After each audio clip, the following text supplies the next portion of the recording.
Russian കൂലിപ്പട്ടാളത്തിലേക്ക് മനുഷ്യക്കടത്തു നടത്തിയ കേസിൽ ഏജന്റുമാരായ 3 പേരുടെ അറസ്റ്റ് രേഖപ്പെടുത്തി. റഷ്യൻ പൗരത്വമുള്ള മലയാളി സന്ദീപ് തോമസ്, അയാളുടെ സഹായി സുമേഷ് ആന്റണി, തയ്യൂർ സ്വദേശി സിബി എന്നിവരുടെ അറസ്റ്റാണ് വടക്കാഞ്ചേരി പോലീസ് രേഖപ്പെടുത്തിയത്. ഇമിഗ്രേഷൻ ആക്ട്, മനുഷ്യക്കടത്ത്, വഞ്ചന എന്നീ കുറ്റങ്ങൾ ചുമത്തിയാണ് അറസ്റ്റ്. കൊല്ലപ്പെട്ട ബിനിലിന്റെ ഭാര്യ ജോയ്സിയും പരിക്കേറ്റ് മോസ്കോയിൽ കഴിയുന്ന ജെയിന്റെ പിതാവ് കുര്യനും മുഖ്യമന്ത്രിക്ക് നൽകിയ പരാതിയുടെ അടിസ്ഥാനത്തിലാണ് അറസ്റ്റ്. ശനിയാഴ്ച പുലർച്ചെ എറണാകുളത്ത് നിന്നും തൃശൂരിൽ നിന്നുമായി കസ്റ്റഡിയിലെടുത്ത ഇവരുടെ അറസ്റ്റ് വിശദമായ ചോദ്യം ചെയ്യലിന് ശേഷം ശനിയാഴ്ച രാത്രിയാണ് രേഖപ്പെടുത്തിയത്.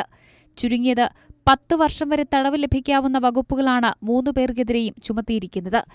Thrissur city police commissioner R ഇളങ്കോയുടെ നേതൃത്വത്തിലുള്ള സംഘം ചോദ്യം ചെയ്യലിന് ശേഷമാണ് ഇവരെ അറസ്റ്റ് ചെയ്തത്.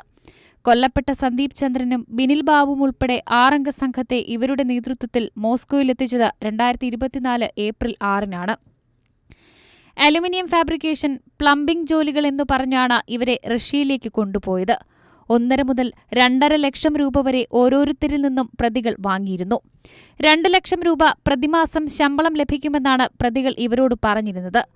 പരുക്കേറ്റ മോസ്കോയിൽ ചികിത്സയിൽ കഴിയുന്ന ജെയിൻ കുര്യന്റെ ബന്ധുവാണ് ഇപ്പോൾ പോലീസ് കസ്റ്റഡിയിലുള്ള സിബി. റഷ്യ സുരക്ഷിതമാണെന്ന് പറഞ്ഞ് ഇവരെ ഇങ്ങോട്ട് വരാൻ പ്രേരിപ്പിച്ചത് സിബിയാണ്. മോസ്കോയിലെത്തി ദിവസങ്ങൾക്കകം സന്ദീപ് ചന്ദ്രൻ യുദ്ധമുഖത്ത് വെച്ച് കൊല്ലപ്പെട്ടു. തുടർന്ന് മനുഷ്യക്കടത്തിന്റെ വാർത്തകൾ പുറത്തുവന്നതോടെ റെനിൽ തോമസ്, സന്തോഷ് ഷൺമുഖം, സിബി ബാബു എന്നിവരെ നാട്ടിലെത്തിച്ചു. കൊല്ലപ്പെട്ട ബിനിൽ ബാബുവിനും ജെയിൻ കുര്യനും നാട്ടിലെത്താൻ സാധിച്ചില്ല. ബിനിൽ ബാബു കൊല്ലപ്പെട്ടുവെന്ന് കുടുംബത്തിന് ഔദ്യോഗികമായി അറിയിപ്പ് ലഭിച്ചത് ജനുവരി 13-നാണ്. കൈരളി ന്യൂസ്, തൃശൂർ.